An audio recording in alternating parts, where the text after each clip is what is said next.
Voilà, mesdames et messieurs, bonjour, bonsoir, très chers internautes, donc fidèles abonnés, il y a Global Télévision Moscou, Topé Sibino, Mbote Ebele, merci na tant Nabino Bozwaka, vraiment pour na Rolandaka, pour partager, vraiment, émission Nabiso, live Nabiso et ça la Rabiso, vraiment bien, donc merci na soutien, vraiment na bandeko, nyon surtout baso ben Nabiso. Alors, tovandaki na équipe nanga mobimba ya global topensaki vraiment ya kozongisa vraiment genre ba émission moko un peu ya ba minitage moko vraiment un peu ya molai te nde tosalaki nyonso tu yango tozongeli vraiment concept oyo donc bomesana na biso na ba 15 minutes ba 20 minutes par rapport à l'actualité tobanoya kokommente baactualité 20 minutes 15 minutes 20 minutes maximum. Donc voilà, lelo toye na 3 points sur la 3 points liboso Zakari Bababa sur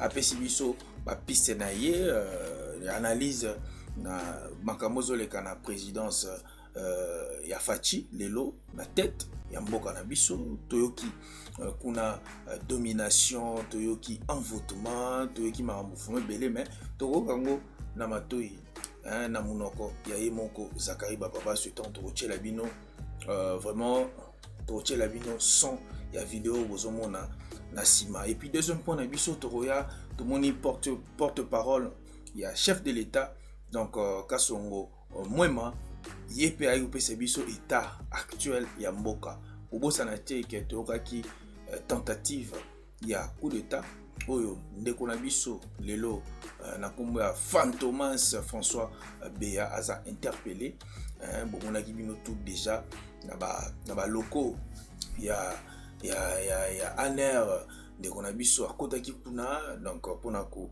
meka koluka koyeba euti wapi mais tozomona pe na ngambo ya ba voisin minu boyebi ndemo agitation eza vraiment makasi et toko rappeler na bandeko pe ya batuto bakolanda biso François Béa a travaillé pe déjà na pouvoir oyo eutaki ko bima. Alors troisième point na biso suka ekozala avis de recherche ndeko na biso mwasi na komo ya Meraldi azomona na te donc tokotiela bino audio, je m'excuse, tokotiela bino audio ya mama ya camarade ya ndeko Meraldi salaki audio pona bandeko nyonso soki bamoni ndeko Meraldi bakende ko na endroit oye ndeko apesaki tokotiela bino yango awa na tranche na bino oyo tosaleli bino mikolo oyo tozongiseli bino yango bilengi yango ya ba tokoumela vraiment te mais elingi koloba te ke tokotika ba live te parce que ba live kane toyesaka bino global la émission na biso à 100% faire egola ezalaka tribune ya ba fanatique et artiste. Donc voilà wana tokotika te toza toujours na ba biloko ya mike po topesaka vraiment ba information info bandeko vraiment ba imboka ba kongomani ba oni ezoleka na mboka na biso. Donc voilà, avant Rokota générique et puis on se retrouve juste après.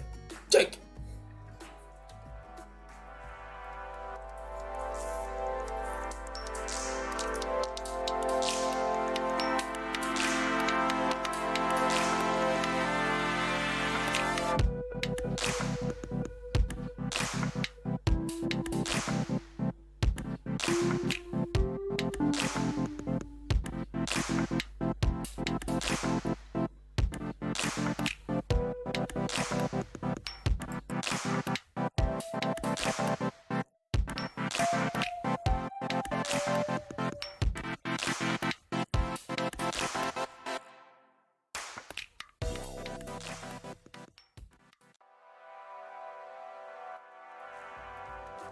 Voilà, merci beaucoup. Donc, merci Nabalandi, Nyon surtout, internautes, Nyon surtout, il y a de partout.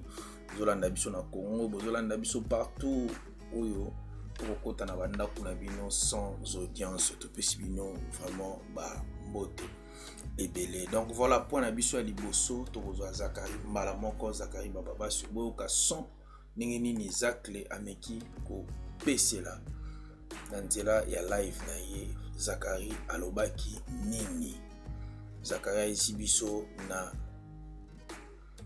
présidence eza na bato badamara bafarata Zakari isibiso envoûtement eza likolo ya président de la République.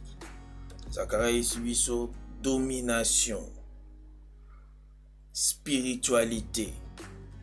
Zakaria alobi mambo wana nyonso tu. Est-ce que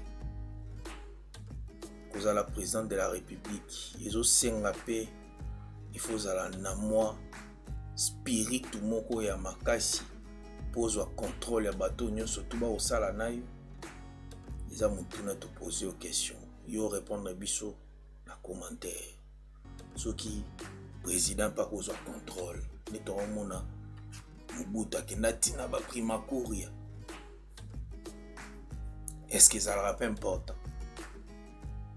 On zo kamba ba esprit, puis zo kamba na ba esprit ya ba peuple congolais. Zantaka te. Est-ce que zo senga il faut kendara ba côté moko kota mo makambo moko? Est-ce que zo senga bongo? Ezaka mutuna tutu. Eza mutuna tutu. Toyo kazakle mambo alobi. Et puis to kota na deuxième point na biso. Zakari Bababasu. Le mot là. Toyo kayo. Un peu comme me rappelait mon professeur d'histoire. Comment est-ce que le président a écouté? Il a vu des gens. Mais sur le mot habité, les mots la rivière. Elle avait ma cour, la rivière. Elle avait ma maïwan. Soukol na moi l'autre. Rivière moko quelconque. Le fait qu'elle lava qui maille, voilà, Mélodie, Mélindambo. Envoûtement, tout est salamaki. Comment il va te voir? Batwazolia nye autour de Tshisekedi kolega tangwa Kabila. Bania ranye, bakota ndanga za bania ranye. Ozomi filmer, ndenge ozolia nye na yo. Pour la nini, pas dominer sur le président, pas un mot à dire sur le président, pas un sanction sur le président, sur la single caméra simbate, sur la bête pour l'obate, balingi batba pour sa pembelité, ba verrouiller président. Nous avons la question à Zate, à Roliate, sur la évolué à Zalate. Donc le président a été verrouillé spirituellement dans le dernier qui Satan a consacré.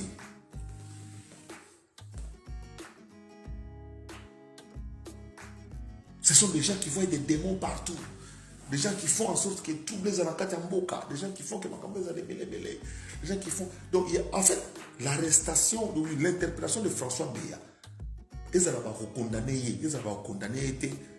signifie qu'il y a un point de non-retour. Donc ça dit que tu as une bifurcation au sous au bloc hein. Antoine de Saint-Exupéry, il a dit tous les petits princes, mais peut-être sur l'histoire, on n'a pas besoin de vivre. Ça dit que rompre parce que tu sais que dans une direction.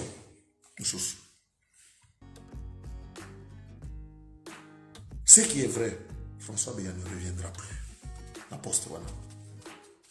Et ça va bouleverser, ça va créer, un peu comme me rappelait mon professeur d'histoire contemporaine en deuxième graduat, le professeur docteur émérite de Kambaï Boatia. Il y aura bouleversement dans les alliances, bouleversement dans les intérêts, bouleversement dans la hiérarchisation des valeurs. Il y aura bouleversement dans tout ce qui va arriver dans le gouvernement. Sauf choix discrétionnaire de Fathi lui-même. Toutes les personnes que François Béa a recommandées, par ricochet, toutes les personnes que Kabounda a recommandées. Voilà, en tout cas, wana ezalaki Zakari Bababasu. Boyo ki zakle mambalobi. Donc, il passe du temps nae, asali analyse nae. Avimisi ba pensée nae. Kande tolobaka ndenge biso pe toyaka na ba libre pensée et tolobaka ngo bien que ezaka ba piste, c'est apprendre ou à laisser. Tolobaka ngo bien za ba parole d'évangile te, eza ba piste o topesa ka ndenge ezaka la pesi piste wana, parce que lobby est-ce que ça vraiment la réalité? Mais de lobby biso pe toye ko bakisaka mo moke na mambo ya lobby. au moins te poser une question. Est-ce que Abandé Lissoussou, président de la République, il faut kota kaka poste de contrôle pour babiloko et commenter Ozak la Zoloba. Te poser comme Ezaka Mutuya. Ezaka Mutuna ya Mutuya. Voilà. Yango. Donc voilà, merci beaucoup Boki Zakle Mamuto Lobby. Mamuto Spiritu. Et tout le monde qui, je pense que Binomo, tout le monde qui descend, il y a président na Kasai. Et comme à un moment, mon Nzela, mon robot, chef coutumier, Bakangela Kaenze, Bakangela qui Nzela. Et c'est là qu'il fallait qu'il y ait des généraux, des chef coutumier, pour Baébisa Baron, pourquoi Bakangi Nzela pour chef à l'écate. Tout le monde qui a un bisogno surtout.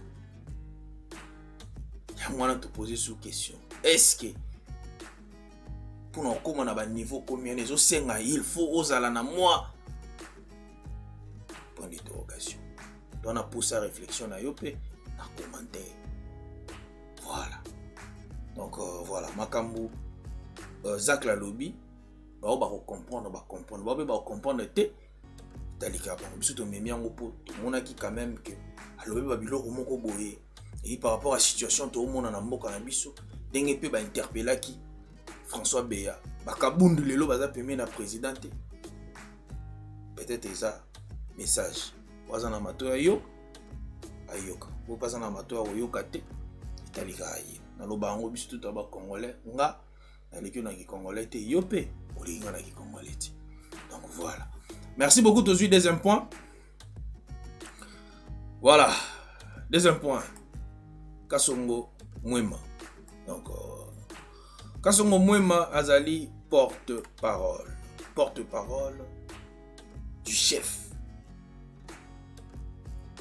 Vu situation actuelle à Moka, François Béa interpellé. Balobeza Singama Tembele. Tomoni Kasongo Mwema Boyoka. Discours naïf. Abi dans l'état actuel des choses, on peut affirmer que les enquêteurs disposent des indices sérieux. Bissoté, porte-parole. Longtemps porte-parole a bimi, donc c'est-à-dire président d'Atindi. Yo mouton souvent nanda kozolo ba coup d'état salema te lo te salema mais il y a un porte-parole à lobby. Tout ça est sur boyo ka onti na suka et puis to kotana. Troisième point na biso ezali bongo de connexion moi si oyo bazoluka. Ce qui par mon année est bien parce que tout ça qui message depuis hier moi to côté za la quitter. C'est on tobité tout ça. Voilà. Ce qui à mon année ça lit bien. So à mon année te bande ko ba ozo message. En tout cas ceux qui bomoni bomema esika de qu'on a vu ça moi si apesi biso na audio auto kochela bino pe awa na live na biso to pe na tranche na biso ya lelo voilà tous les gars tous à skos et tu as pas dans les habitudes de ce service de communiquer sur ses activités. Toutefois, dans l'état actuel des choses, on peut affirmer que les enquêteurs disposent d'indices sérieux attestant d'agissements contre la sécurité nationale. Les enquêtes se poursuivent et les investigations s'effectuent à différents niveaux. S'il s'avère nécessaire de communiquer davantage, le gouvernement de la République n'a pas dans les habitudes de ce service de communiquer sur ses activités. Toutefois, dans l'état actuel des choses, on peut affirmer que les enquêteurs disposent d'indices sérieux attestant d'agissements contre la sécurité nationale. Les enquêtes se poursuivent et les... Voilà, merci beaucoup. Donc, Wana Ezalaki, porte-parole, il y a Fachi. Zalowa Fachi Nimdatindialo. Bogi Mambalobi. Donc, indice sérieux, Ezali. en moins de Ibsagi Bino que Fantomas a travaillé dans le pouvoir au Tirolega. A travaillé dans le musée. Donc, Azam Moutoumoko, vraiment, ceux qui te l'andelier vraiment bien, bah, c'est très ébélé. On se bomoni déjà dans ngambo côté à Rwanda pour nous tout monde nini Paul Kagame a une agitation. Vous comprenez? Il y a des informations sur le colo bango boete parce qu'ils ont la sensibilité mususu. Hein? Yo yebaka ke mboka na biso.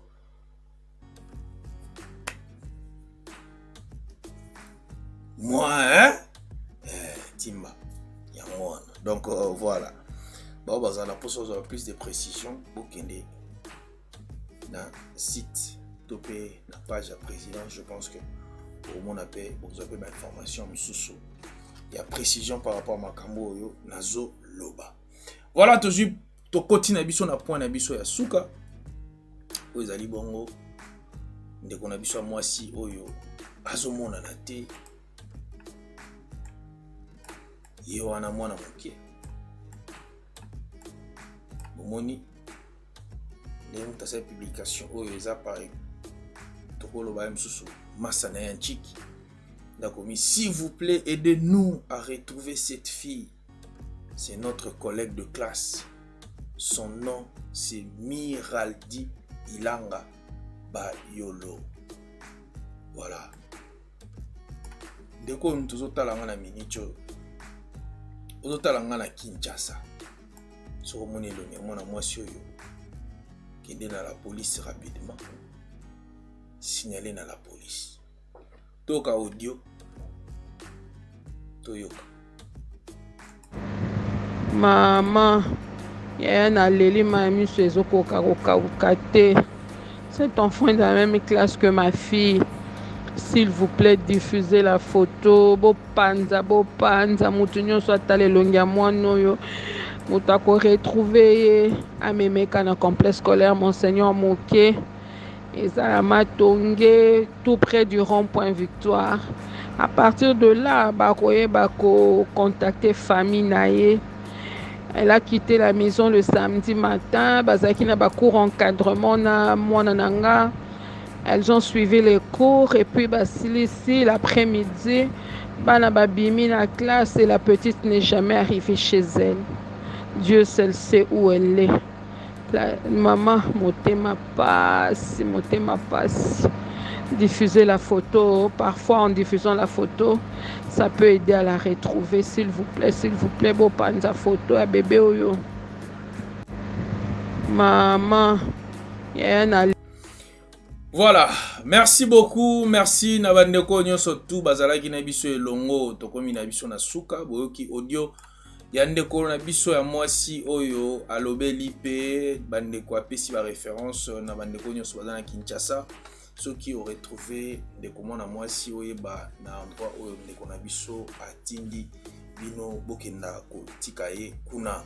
Merci beaucoup Naba Mama, merci Naba Mama nyonso tout bazo continuer toujours ko sunga biso vraiment na ba conseil. Merci beaucoup Naba bino nyonso tout vraiment tout ça toujours même moral. Merci na Jesken Jenga, merci na Estela Longo, merci na LTL à mort. Merci na Iben Batuta, très puissant, merci na Habib aussi Nonde et pourquoi pas bongo na Aimé Makabis Scofield sans oublier Kovo Mambweni, le boss 5 étoiles, et maman Nabiso, Florence Lou Baki, tout pécio. Vraiment, big salam côté Ozali. Donc voilà, merci. Nabandeko nyon surtout oyo bazalara toujours wana pour Nabiso, vraiment baidara biso namoni maman Nabiso Clarisse Massamba, namoni Mabea Béatrice Mutombo et puis namoni Susu maman Nabiso Biluni Lanita la gabonaise, donc tout pécio.